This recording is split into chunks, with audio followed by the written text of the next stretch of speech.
gecikmeli de olsa programımızı başlatıyoruz. Sizlerin de bildiği gibi mükemmel liderlikle yönetim konulu bir panel yapacağız. Ben hızlıca konuklarımı davet edeyim. Sonra açılışı gerçekleştirdim. Mary Lindsay, sen Mary College okul müdürü, 2006 yılında EFKM büyük ödülünü almış. Please. Diğer konuğumuz Mark Ambland, EFKM CEO'su. Ne yazık ki teknik olanaklar böyle. Hem bakıp hem mikrofonu tutmak zor oluyor. Buyurun.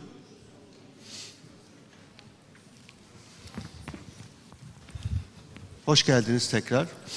Değerli konuklar, sizlerin de bildiği gibi eskiden bir şirket kurmak, bir şirket yönetmek, kar, ihracat ve ona benzer finansal rakamlarla idare etmek girişimciler, iş adamları için yeterliydi. Artık son yıllarda iyi bir şirket olmak, sosyal şirket olmak, itibarı yüksek şirket olmak, burada tartışacağımız gibi mükemmel bir şirket yaratmak daha önemli.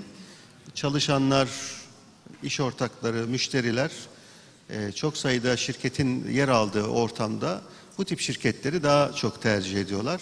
Biz bugün mükemmel liderlikle yönetim konusunu iki önemli konuğumuzla tartışacağız.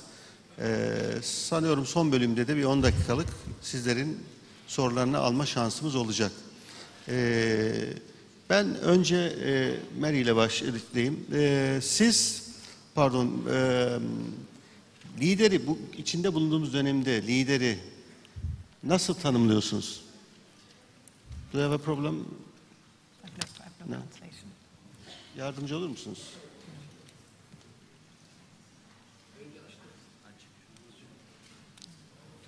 No translation. Okay. Okay. I just answer. Okay. Duyabiliyor musunuz? Okay. Şimdi? Okay. I'm very glad to be here. Good morning, everyone, and thank you for inviting me. My definition of a leader is not one you will find in a textbook. I've left all the textbooks behind in school with all the children. And for me, a leader is a dealer in hope. Anyone who is leading must have a clear vision, and they must have a way of letting others see that vision and leading them to that vision. So to me, it is about having hope and sharing and empowering others to fulfill that hope. So I think we are dealers in hope. Mark, sen nasıl tarif ediyorsun liderliği ve içinde bulunduğumuz dönemde temel karakteristikleri nedir liderin?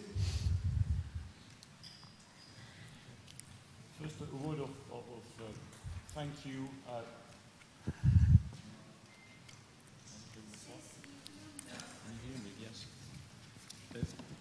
First, a quick word I want to.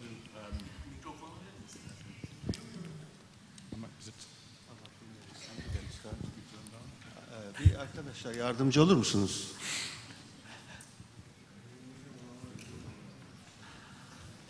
Açık değil galiba. Bir açar mısınız? Şimdi. Yes. In the meantime, I want to express my thanks for inviting EFQM to this conference.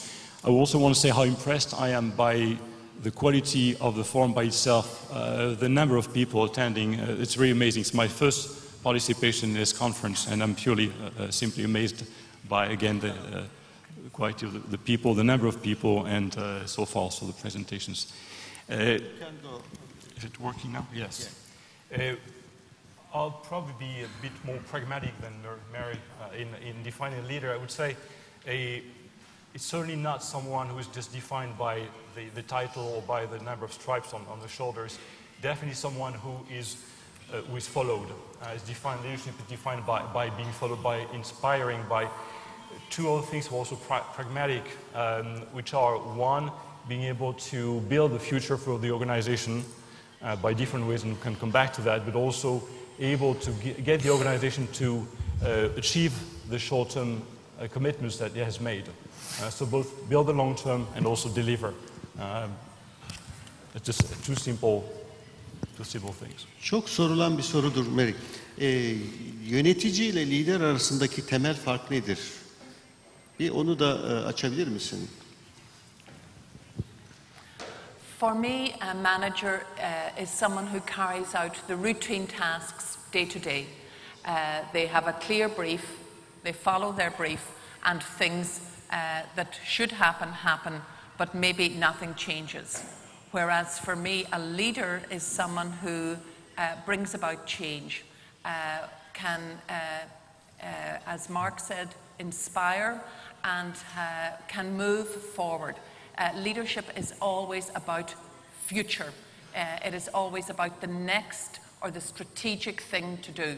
A manager operates in the present, and things may never change. They do what they do it well, but leadership is entirely different, and it is about progressing an organization and the people in it forward.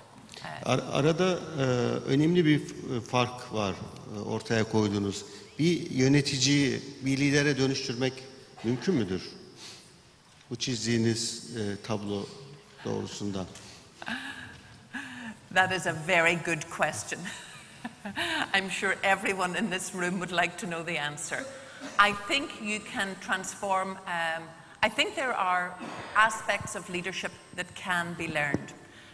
And I think that there is a wealth of knowledge to help people develop leadership skills. But I do think that there are certain attributes of leadership that some people seem to have in their DNA genetically. Maybe they are born with it.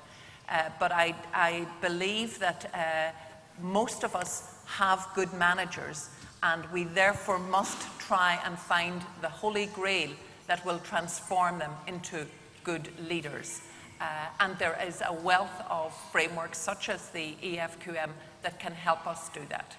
For myself, my background, I have no formal leadership training. And that is true for most education organizations. My degree was in biochemistry, and I taught science for 21 years, and then they made me leader of a school. Some of the ways we run our education is quite frightening, that they would put people in charge of organizations that have no formal leadership training. Fortunately, now in recent years that has changed, and there are leadership courses to help people in the public sector become leaders. So yes, partly the answer is yes, they can learn to be good leaders, and the other part is some people have leadership qualities from the very start. Teşekkürler. Mark, sizin bu konudaki görüşünüz nedir? Lider yaratmak yöneticiden ve gerçek liderin tanımı. Bir de bu liderlerin dahil olduğu mükemmel organizasyonlara geçelim.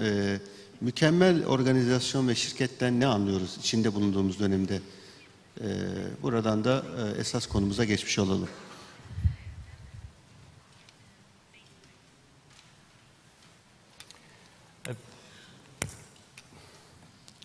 Excellent organizations are defined by, for me as a key thing, as a sustainable performance.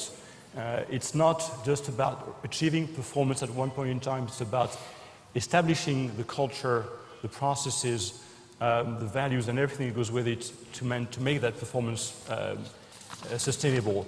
And they're also achieving performance, the performance part of that. I would insist on the need for performance to be balanced, not to be in the way you address your customers, not just in the way you design or manufacture your products, not just in the way you lead your leaders lead the organization, but across the board. It's about society. It's about your people. It's really so performance has to be across the board in a holistic way, and has to be also in the distance. So, excellent organization would be for me sustainable performance as a simple definition. Mary, sizin tanımınız nedir? Excellent, mükemmel organizasyonlarla ilgili. Siz ödül aldığınız kurum 2006 yılında böyle bir kurum muydu? Ya da you have a problem? I only got the first part. For me, an excellent organization is an organization that is functioning at its maximum capability. Everyone in the organization understands their role, and everyone is performing to the highest level possible. Therefore, that requires that leadership is not just something that is evident at the top of the organization, but leadership must permeate the organization. It must be in every aspect of every function of that organization, so that leadership is grown and there is a leadership culture throughout the organization. An excellent organization is focused on high performance, but is very, very ambitious and very aspirational in terms of where it is going in the future. Salonda çok sayıda şirketin temsilcileri var. Aralarında mükemmel organizasyonlar mutlaka vardır. Bir patron ya da genel müdür açısından şirketini mükemmel organizasyona, en beğenilen şirket konumuna getirmek için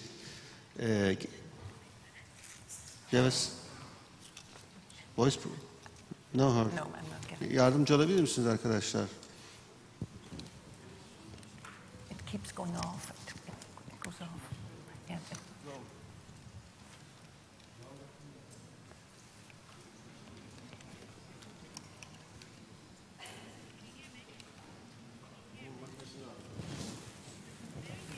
Can you hear the translator? No.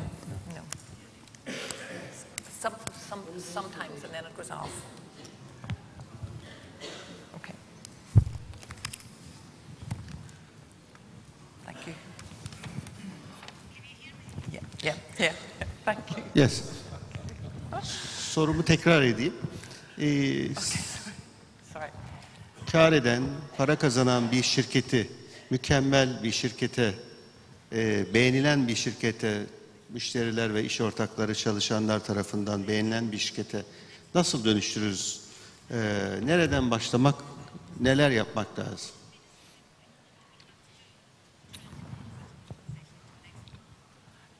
The beginning for any organization is to have a clear focus that brings everybody to an understanding of what the purpose of the organization is. It doesn't matter if you are making cars, if you are educating children, or if you are providing a health service.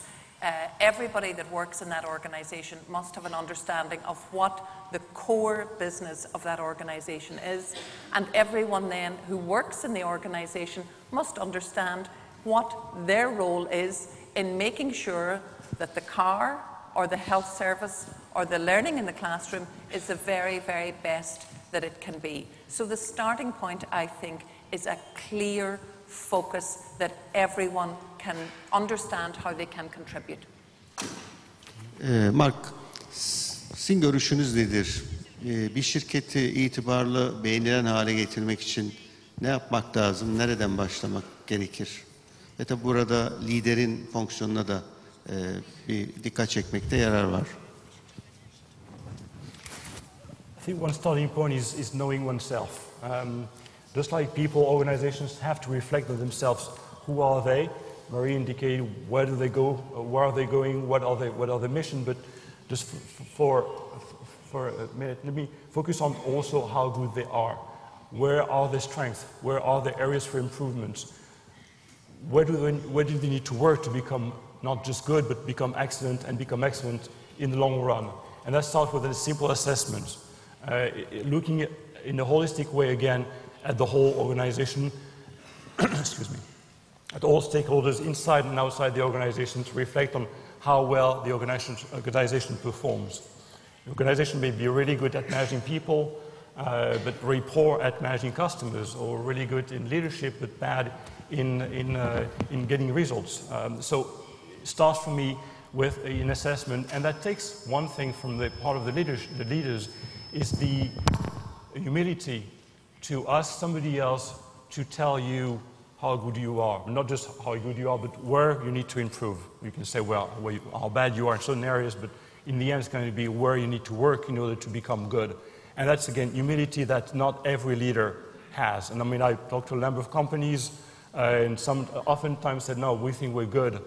Well, if you start with that precept, then you're not going to get much, you're not going to get very far.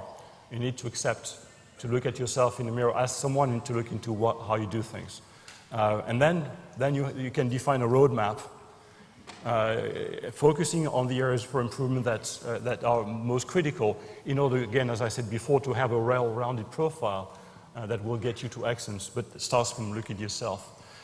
And the second part of your question about leadership, as I mentioned, leaders have to take on board that challenge, that ambition to become good, to become excellent, and accept to have this outside look into how they perform. In order to that, it's humility, but it's also vision. Touching on back in the role of the leaders. Leaders have, and that's a differentiator with manager, have to look in the distance. As Marie said, it's preparing the future. It's having the vision, aiming high for the organization. It's setting, demanding targets, achievable but demanding targets for the organization, and explaining what the targets mean for every entity in the organizations, whether it's the teaching body, the doctors, the engineering function in industrial groups, whatever, looking at each of the key entities in the organization and explain to them how they are going to contribute to that overall goal of the organization. It's vision, it's communicating that ambition, that objective, that set of targets. It's also defining mission and a set of values to go with it. Not just defining them and communicating them, it's also living those values so that you can make that culture become integral part of the way the organization works, the way people behave in the organization.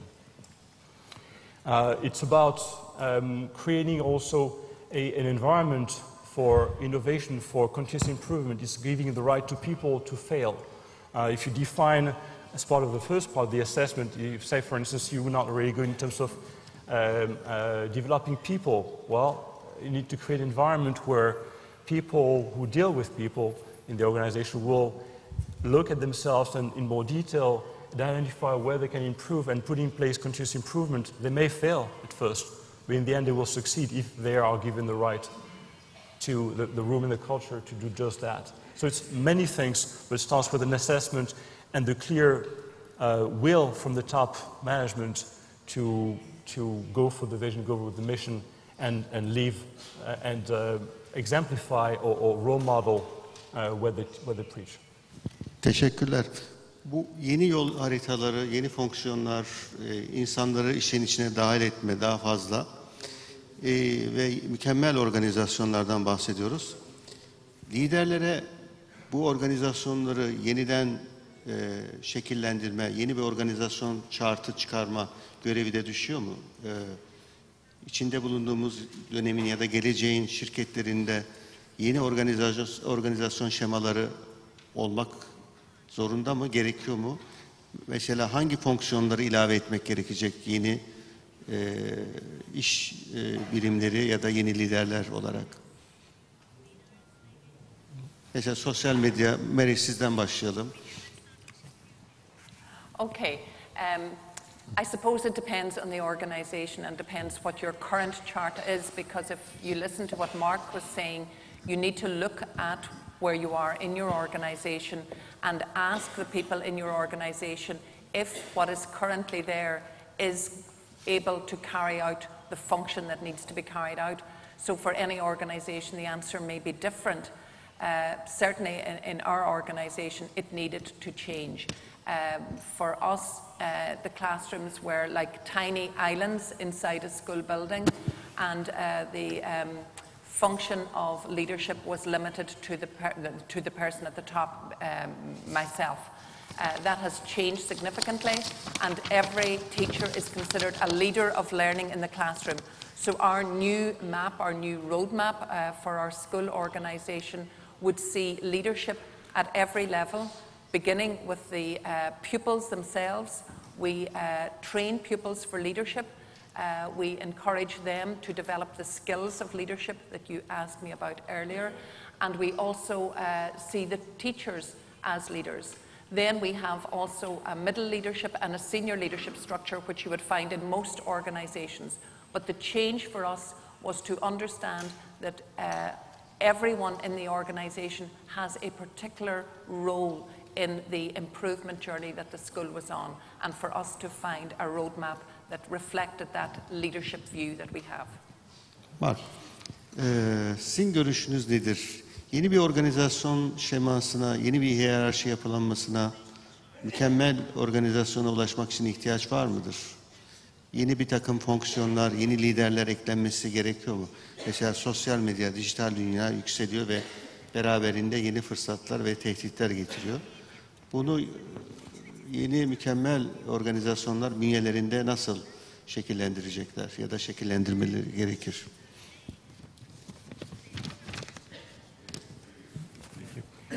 I will build on what Marie said. It depends. More in more detail, it's about alignment. It's aligning the different forces within your organizations with the objective that you set for yourself or for your organization. So you start in the strategy. If you look at the excellence model, you start with the strategy. What is the organization going for? And then you start deploying and impacting different things in the organization, including possibly the organizational chart.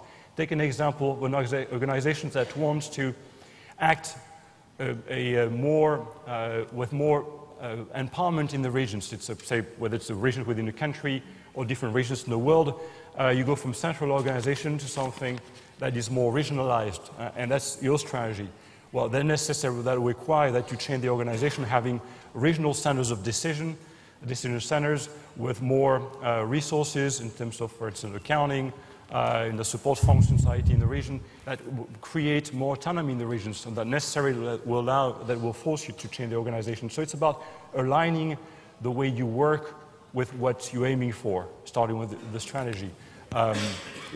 In the case of social media, for instance, if an organization wants to develop its communication with customers and prospects, if you want to be more visible, then necessarily if you work with say an old-fashioned, so to say, sales organization and communication function, then this is something you have to work. So you have to hire people who are able to work with these tools, to understand how they work, to communicate with these tools. That will necessarily require the adjustment skill sets, hiring people, create possibly a team to work with that.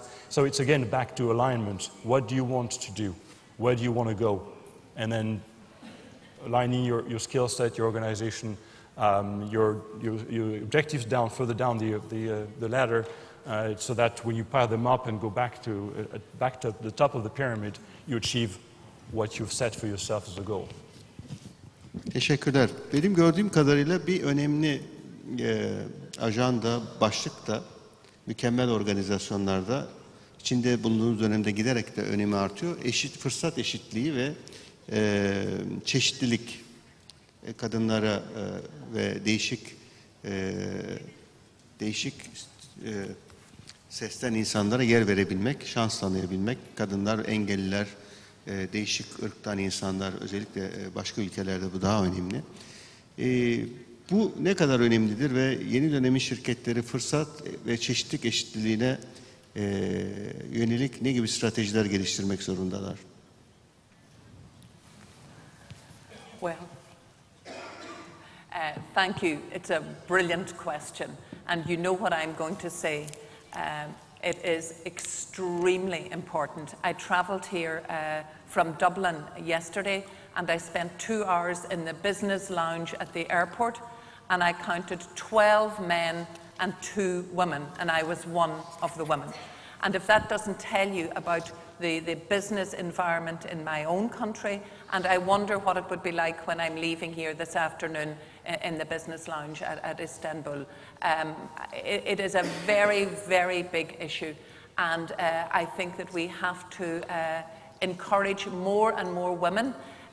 Education would reflect that right across Europe, girls outperform boys at all levels, primary, preschool, primary, post-primary and at university. So what happens when they get out into the workplace, and how is it that the corporate world has so few women at the top end? And one of the things that we focus on in our own school is developing girls' leadership skills, so that from a very early age they see that they have the potential to be leaders in the school, leaders in their communities, and also leaders in the workforce. How we do that is to have role models, to let them see successful women, to let them see people with disability, to let them see people from different communities and different backgrounds, and let them see that they can take on these senior positions. So I think we've got to role model it and to showcase and celebrate the success that these people have. And we can all find them in all our communities. And in our school we have a role model week where we bring in, and we don't exclude men because there are very good male role models, but primarily we focus on female role models in our community who can inspire our girls to also be leaders in their community. Mark, sizin bu konudaki görüşünüz nedir? Bir erkek yönetici olarak ve EFKM'in CEO'su olarak daha çok gözleme şansınız var. One thing that Marie said earlier about what an organization, an excellent organization is, it's about giving its best.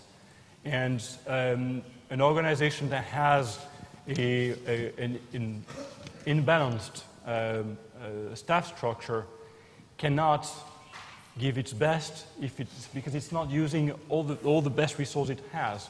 And best resource can be female, but it can be minorities, it can be people from different cultural backgrounds, different ethnicities.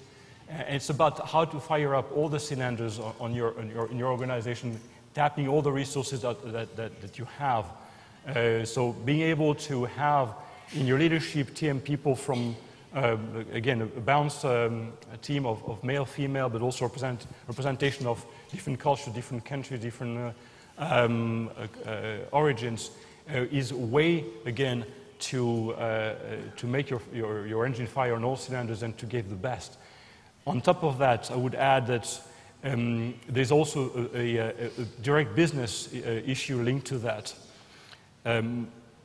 You have your customer base is very diverse. If you have a leadership team that is not diverse, that is singled out in one sex, one culture, one origin, then you're not able to understand your market, not able to understand your stakeholders. In order to do best, then it's best to align again people who need to understand the market, to understand the customers, understand where to recruit, how to recruit, and so forth, if they are aligned with the population they're speaking with. So there's also a business reason to that. Teşekkürler. İzninizle ikinize de sormak istiyorum. Mükemmel şirket yaratmak uzun bir yolculuk. Bazı başlıklarını, zorluklarını altını çizdik. Ama şunu sormak istiyorum. En önemli zorluk nedir? Hem lider açısından mükemmel bir şirket olmaya giden yolda, hem de çalışanlar açısından. Birkaç zorluğundan, challenge'ından bahsedebilir misiniz? Seninle başlayalım. You haven't got long enough to hear the many challenges we have faced as a leader. I think in any organization, the biggest challenge that you will face will come from the people in the organization. And it can also be your greatest strength. So there is that puzzle that what will be your greatest strength can also be your greatest challenge. So I think there is no remedy or no better thing than to get to know the people in your organization. And if it's a very big organization and you can't get to know them all, you need to deploy people who will do that for you. Because therein lies all the potential, but therein also lies all your challenges. The challenges may come, as I say, from within the organization, and you need to know those challenges and know what staff may present the challenges and then decide how you are going to deal with that. It may be that they need extra training, you need to build their capacity, you need to find what it is that would put them in their element. We would use that phrase to describe someone who is working to their capacity. Maybe they are deployed in the wrong area, maybe it is up to you to find what their strength is and deploy them differently. And that will be ongoing because your staff will be changing all the time. And there may also be challenges from externally. Certainly in education and in health, the political challenge is enormous. No matter what young people do, they will tell you that education needs to fix it. I don't know if Turkey is different to the UK, but no matter what malaise, no matter what young people are doing that is antisocial, they say, well, in school they should be doing. And in school they should be doing. There simply are not enough hours in the day to do everything that we are told we should be doing. So some of the challenges will come externally. There are huge, huge challenges for us in education at the minute to do better and for our young people to achieve higher standards with much fewer resources. Now that probably reflects with many organisations here today that your budget, your income is depleting, and you are required to produce higher quality and more with less. And that certainly is a huge challenge for us in the education sector. But it is a good challenge because it engages you in your core business in continually asking, first of all, how am I in my role? How am I doing? And asking other people in the organisation to look at their role and see how it can be better. And you know, many of the things that we have improved in our school community didn't cost anything and probably saved us quite a bit of money. And for us, the bottom line is not really the money. The bottom line is the future of the children we are educating. Because remember, if we are failing, it is not that there will be a deficit of millions. It will be a life that is not fulfilled. And that is much more than millions. So our bottom line in terms of the challenges is we must face the challenges, we must have no fear of the challenges, and we must be honest and open about the challenges. And that, as Mark said earlier, requires that I, first of all, am willing to stand up and say, as your principal, what do I need to improve? So there are many challenges within the school community and in our education system, but the challenges are the areas where you will grow. That is where the growth occurs. So look on them as opportunities. Teşekkürler. Mükemmel organizasyona giden yolda lideri bekleyen en önemli zorluk nedir? Onu sormuştum. Sizin de görüşünüzü almak isterim. I think Maria outlined pretty well what the roadblocks. It's about. It starts first of all by a very strong will by the top management to really go for the distance. For one thing, if you don't have that, then it's you're not going to jumpstart the engine without that. Then it's about convincing. It's about showing that there is results behind. There is improvement performance, there is improvement satisfaction on the part of the people, the customers, and improvement of the results. So rather than speak about the roadblocks, I'd rather speak about how to make it happen. What we see in organizations with, say, multiple divisions, I have in mind one organization that has, I think, 80 divisions with a manufacturing divisions or sales division, then the top management is convinced that excellence is the way to go in order to bring sustainable performance to the organization. But rather than imposing that each of the divisions deploy excellence and put in place continuous improvement and so forth, they have a few divisions whose leaders are convinced that this will bring them results. And then those leaders deploy in their organizations, and possibly also with the same cascading effect. But once you have a few units in the organization that deploy, that show benefit or improve results as a result of engaging in such a program, then others look at it and start thinking, well, there's something good behind. What is it? What can I learn from it? How can I improve my performance as much as they do? And then you start having ripple effect. And this is really, I think, one way to deploy and go over the roadblocks of people standing on the fence and thinking, well, I'm not sure it's going to do anything. It's going to add it's going to use more resource and so forth. It's getting started and probably best by seeing results. Even another example, another way of looking at working with another organization who has a couple plants in the UK, and the head of that unit was convinced that, because of previous experience, convinced that it would bring results, so they started work with that. And then corporate management in Austria looked at it as, well, how are they doing, what is it, what's behind? And then, so how do you facilitate that? You can put in place a very small team to start sharing and sharing good practices within the organization so that people have a way to understand how the others have done so well, and then in turn share their own good practices and then create a momentum that will bring that forward. So you need that leadership, focus and engagement, and then over time, in order for a change in leadership not to impact that momentum, then you need to create a culture of excellence, to bring that down into the organization so that managers at lower levels are convinced and work with the excellence in mind, so that you can perpetuate the movements and make it part of the process, making part of the way to do business or to run the activity. So even with the management, the top leader changes and come with different ideas, you perpetuate the movement. Teşekkürler.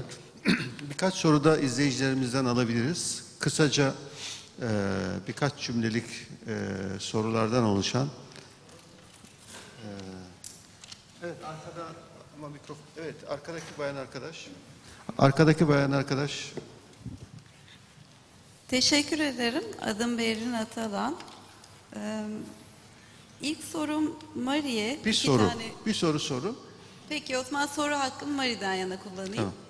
Tamam. Başarılı bir kuruluşun lideri olarak İFKM mükemmellik modeliyle çalışıyor olmak, liderlik açısından size ne kattı? Bu modeli bilmiyor olsaydınız bazı şeyler daha farklı olabilir miydi kuruluşunuz performansı ile ilgili? Teşekkürler. Ben teşekkür ederim. Mary, sizin için. Thank you. That is an excellent question. The benefits for us are to be found in every aspect of our work. Had we not used the business excellence model, I know exactly where we would be. Some years we would have good results, and some years we would have not so good results. There is a very similar school to ours about 2 miles from where we are. And my deputy principal, my vice principal, has now become leader of that school. So she is walking into an organization that did not use EFQM, but is very, very similar to ours. And she described to me how she has to start every process from scratch. And it is a very good school, but their understanding of what works and why they do well is not as developed as it is in our organization. If I were not in St. Mary's after today, the organization would continue to do the successful things that it is doing, and it would continue to move forward because we all understand how to make it work. Everyone in the school does. Whereas our sister school, which is a very, very good school, can be very successful, but the understanding of what makes it successful is not embedded. And for me, that is the difference. Teşekkürler. Hakan Bey, siz miydiniz? Kendiniz sorar mısınız sorunuzu? Bir soru ve bir konuşmacıya sorarsanız. Günümüz şartlarında mükemmel organizasyonu tanımlayan şeylerden bir tanesi kurumun taleplere ve değişime cevap verme kabiliyeti ve kapasitesidir. Bu bağlamda tepe lider nasıl seçilmeli? Teşekkürler. Ben teşekkür ederim.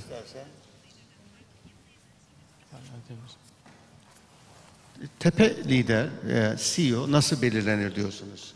Günümüzün mükemmel organizasyonlarında değişime ve organizasyondaki değişimi ve bu taleplere karşılık verecek, mükemmel organizasyonu yaratacak nitelikte tepe yöneticisi, CEO, genel müdür nasıl belirlenir ya da belirlenmelidir?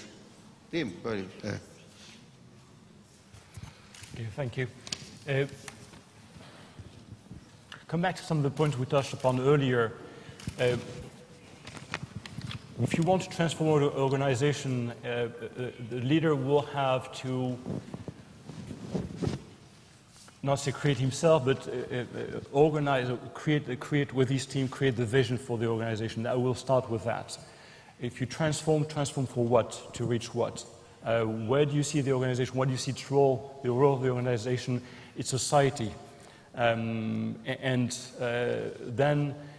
for that you need a leader that has the capability to look in the distance, who's someone who's visionary, someone who then will be able to define the roadmap with his team or her team, define the set of objectives, someone who will be able to communicate, and that's a very critical item as well. Explain the vision, explain the mission, explain the roadmap, someone who is going to explain also the role of each of the entities in order to reach, so that everyone in the organization has a clear understanding of where they fit, what is going to be the contribution when you can build up the pyramid.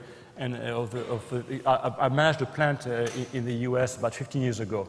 I was then working for a company that had a very structured deployment of excellence. And the blue collars on the shop floor knew exactly what the contribution was to the higher level, and then they understand also by proper graphics where the contribution was to the higher level all the way to the top. And that is, for me, a critical item that leaders will have to embed in the organization.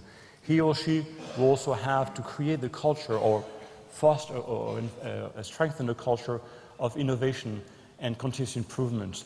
In order to get where you want to go, you need to know to empower the teams to get there. That is to give them the tools, but also the cultural environment, the values to get to that point. The leader also will have to show the way and role model these values and at his or her level be able to deploy exactly what they're going to preach. One more thing is also about transparency. It's about communicating, about recognizing where there are errors made, because that's everyone, including at the very top, can make mistakes. And that you have that culture of accepting mistakes, then you can move forward. And there's a transparency and accountability that has to come from the top. Accountability not only for people inside the organization, but accountability for the society, obviously for your stakeholders, your shareholders, your government, if you're a public sector organization. So, it's well-rounded profile that you need. Teşekkürler. Bir iki soru da alabiliriz. Buyurun, sizden alalım.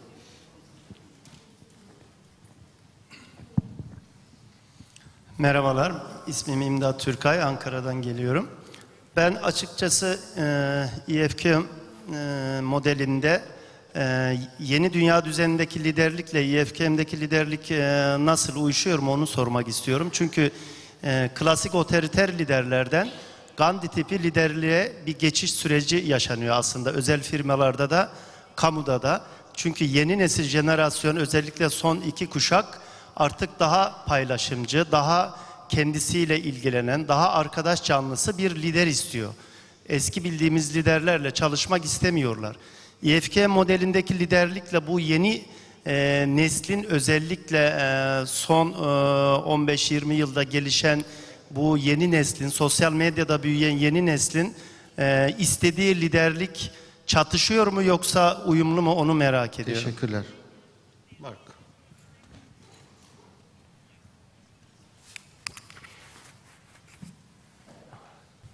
You, I guess from old style to new style, you're reflecting on the ability to communicate and to become part of the team rather than leading. And that's, for me, a very critical thing. When we see successful teams, successful organizations, the leaders oftentimes position themselves as not as people who have the title, but people who are followed because they inspire. And they inspire because they give direction, but also because they're able to take an active part in in the activity. Whether, for instance, it's if you do an assessment and you put in place continuous improvement projects, then leaders have to take an active part, lead teams like this to really get the pulse of the organization, be able to understand not through the ranks, but be able to communicate, sit with the people,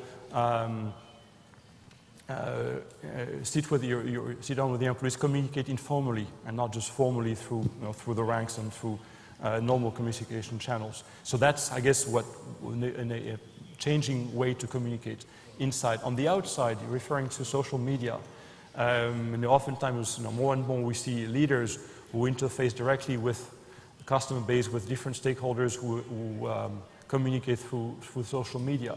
And positioning yourself out there, making yourself visible as just one of the team is a critical way to show the way, a critical role modeling for me to just guide the organization and get others to follow, because you just exemplify what you're preaching. Teşekkürler. Son bir soru alabiliriz. Var mı sorusu olan konuğumuz? Soru yok. Ben son sorumu sorayım. Şirketler neden mükemmel şirkete dönüşsünler? Bazı şirketler için hayat para kazanınca ihracat, satış gelirleri, kar olduğu sürece iyi olabilir. Neden mükemmel bir organizasyon yaratmak için çaba sarf etsinler? Kısaca birkaç cümleyle bunu ortaya koyabilir misiniz? Mary, sizden başlayalım. Well, I suppose for someone in education that's quite a strange question. Because we would believe that what we do changes people's lives and therefore changes the world. So we've got to make sure that we do it in a very ethical way. And I would say the same is true for any organization. It is not good enough to be the best. You must be the best, not just in terms of your profit margin, but also in terms of how you are managing your sustainability, also in terms of your corporate social responsibility, also in terms of your staff health and well-being. So there are many aspects to what an excellent organisation would look like, and I don't think any organisation looks anymore simply at their bottom financial result. Everybody has to look at that.